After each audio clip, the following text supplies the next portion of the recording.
Hey guys, I want to test my gas mileage in the ERay.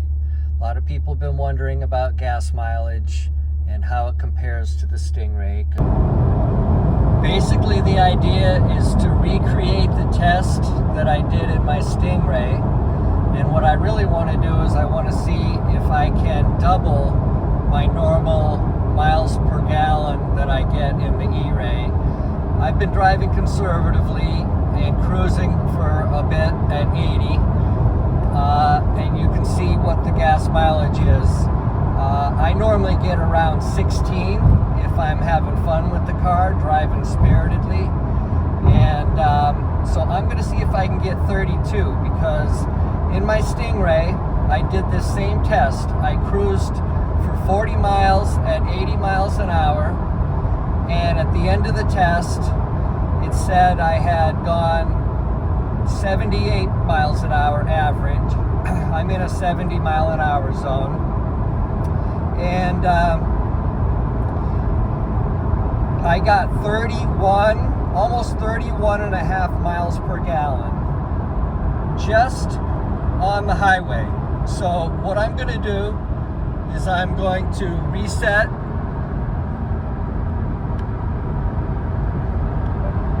the trip, excuse me, so you can see now it's starting from scratch while I'm already up to speed. So there's no in-town driving, there's nothing else on this test. I'm gonna have to stop recording because I need to drive and I want to hold the speed steady. But I'm hoping to see if I can get 32, and we will see.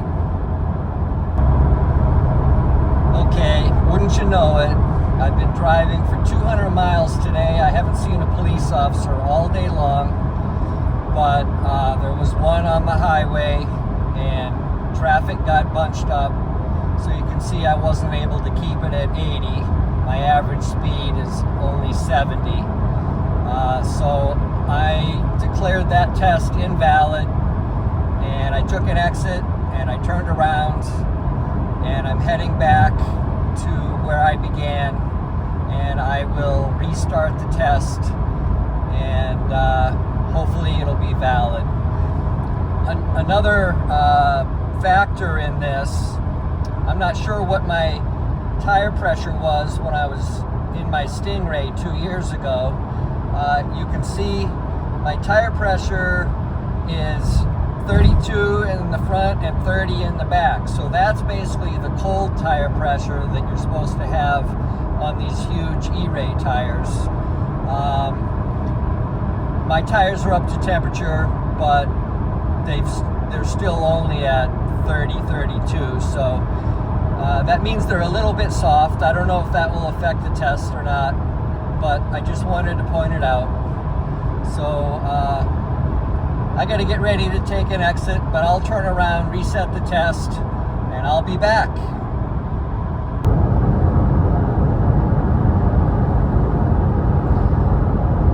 Look at how beautiful this is. Moose crossing. Watch out for the moose. Definitely brake for moose if you see moose.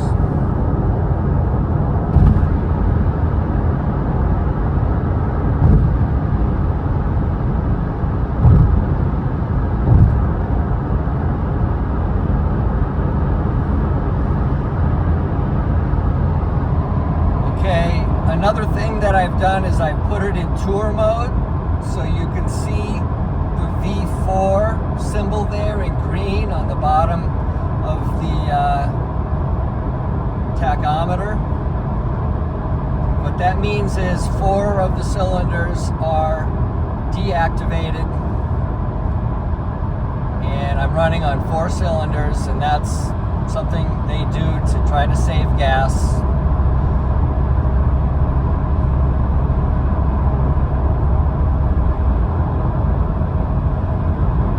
Okay, I'm going to get up to speed.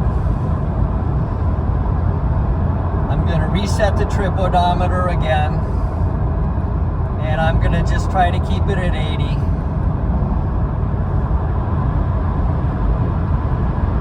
You can see what my gauges are doing. No, there's reflection. Okay, so here we go.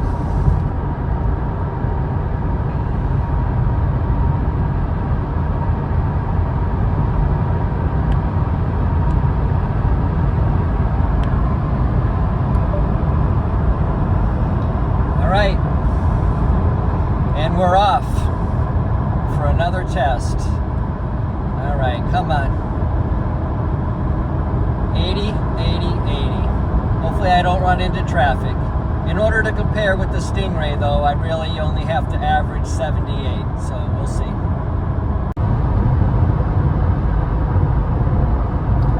Okay, guys, we have the answer. It's been almost 40 miles. And the highest I've seen it go is 23.6. Not even close to my Stingray. Despite the EPA ratings being very similar, everybody knows the Z06 doesn't get very much gas mileage, but people think of the ERay as a hybrid and they figure, oh, it must get good gas mileage. The EPA says it's very similar. I think maybe 1 mile per gallon less in one of the categories or something, but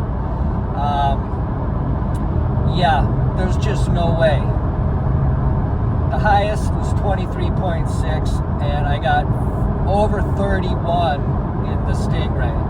Now, a couple things to note. I think the gearing on the two cars are different. I mean, I don't know, I don't remember what the temperature was 2 years ago. You know, the air quality, different things that do affect gas mileage. But I believe the gearing is different in this car. This is more like a Z51, and my Stingray did not have the Z51 package. So the gearing is slightly different, and I'm going to attribute it to the gearing because I remember 2 years ago when I was cruising at 80, my tach was right at about 1,650 RPMs. Well, when I'm cruising at 80 in my ERay here, I'd say it's closer to 1,700. It might even be, yeah, it's definitely 1,700. So I'm going to say 500 RPM more in the ERay than the non-Z51 Stingray in order to hold the speed at 80 miles an hour. But anyway, I didn't buy the car for gas mileage, obviously. I bought it because it's a performance hybrid. I bought it for the performance. But a lot of people online have been asking the question. And so I wanted to do this test to try to help people out so that people would know. People have been following my website and my YouTube channel, looking for information. And so this is another piece of the puzzle that I wanted to fill in for everybody.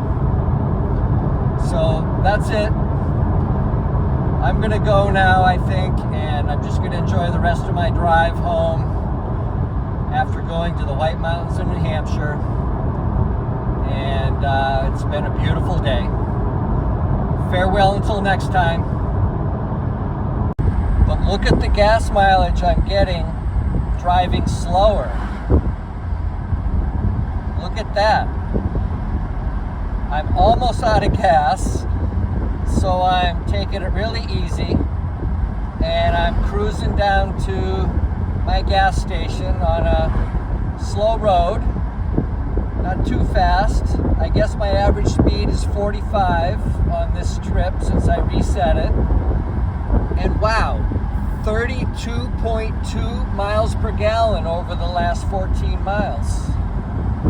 So I was kind of trashing the gas mileage of the ERay at 80, but at 45, it's pretty good.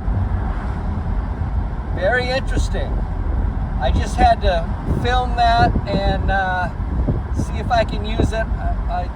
I'll splice it in somewhere on this video to show you guys a more full picture of the story of ERay gas mileage. That's what the whole point of this video was. Plus, driving some nice roads up in the mountains and stuff. But yeah, that might even be a different video. I don't know. I have to go home. I have to look at it all. I have to figure it out.